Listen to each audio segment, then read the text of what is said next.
Hi everyone, my name's Ashley, welcome to my channel. Today I'm doing the rapid fire book tag, which was created by Kate from GirlReading. Wasn't actually tagged by anyone, but I really like this one and I'm a bit of a rebel, you know, like I do what I want. So, now the point of this tag is to just like answer the questions like as quick as possible without like thinking, like really thinking about it, so I'm gonna do my best. Ebook or physical book? Physical. You might be able to tell. Paperback or hardback? Don't actually have a preference for this one. I used to prefer paperback, like hardbacks hurt my hands, but like I don't have that problem anymore. I can read hardbacks pretty well.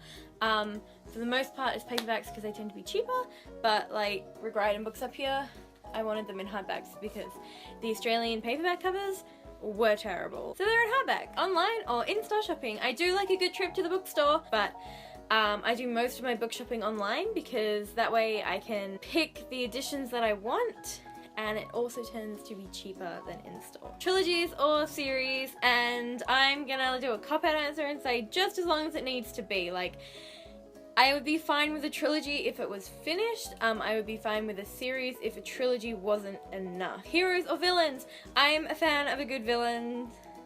I will be honest. Maybe not necessarily a villain, but like a hero that is morally grey, like say the crew from Six of Crows. A book you want everyone to read. Made You Up by Francesca Zappia. This is still one of my favourite books ever.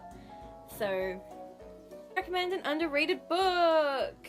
Oh, I was gonna use Made You Up for that as well. When Michael Met Mina by Randa Abdel Fattah. This is an Australian YA contemporary, which currently reflects a lot of the current political climate in this country, and I read this book the other day and I adored it, so I would recommend this one. The last book you finished, Everland by Wendy Spinale. Spinale.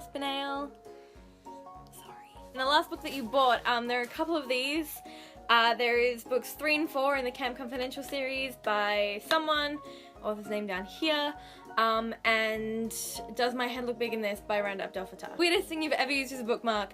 My cat's tail. Like, okay, so I was reading on my bed and my cat was asleep and his tail, which is really long, was just lying there, and I really had to go to the toilet, so I just picked up his tail and I placed it in my open book and went to the bathroom, and when I came back it was still there. So, used books, yes or no? I'm gonna say yes. But I'm also very picky, so it has to be an edition that I like if I want it. There's nothing wrong with used books, I just prefer new ones. Top 3 favourite genres. This is going to be a hard one because YA isn't a genre and retellings aren't a genre. So in no particular order, we've got fantasy, sci-fi, and contemporary. Borrow or buy?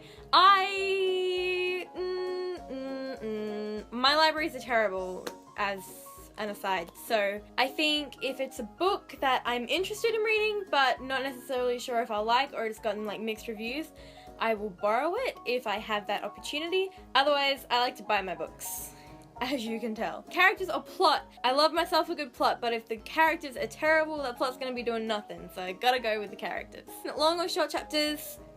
I don't like chapters that are too short and don't like that are too long, so like a medium chapter would be good.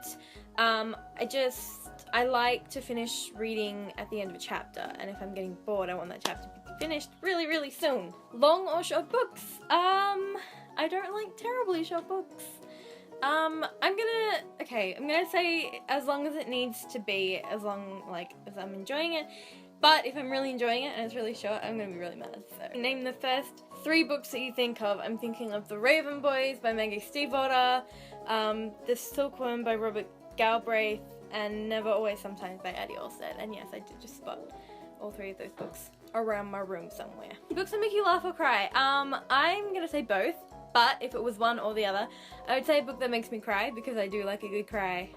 It's very cathartic every now and then. So, Our World or fictional worlds? Our World. I'm a big fan of contemporaries, and I do like myself a good urban fantasy. Audiobooks, yes or no?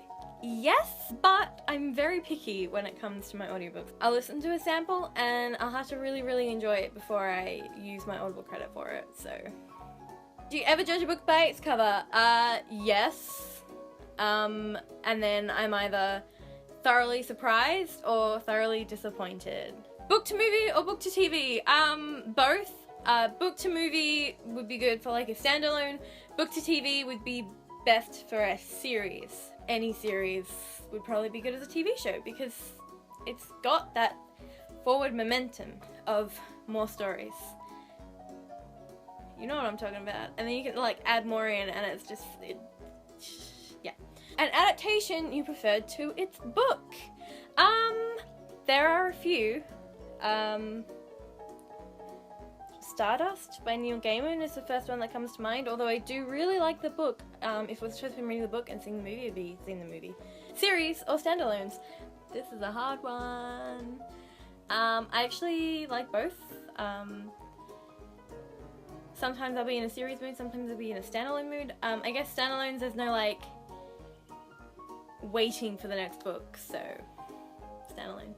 Anyway, that was the rapid fire book tag. Thanks for watching. You can like this video, you can subscribe to my channel, you can check me out on my social medias. All of those are in the box down below. And I will see you next time. Bye! Today's video is a montage of books that ruined my life. Cue the funky music.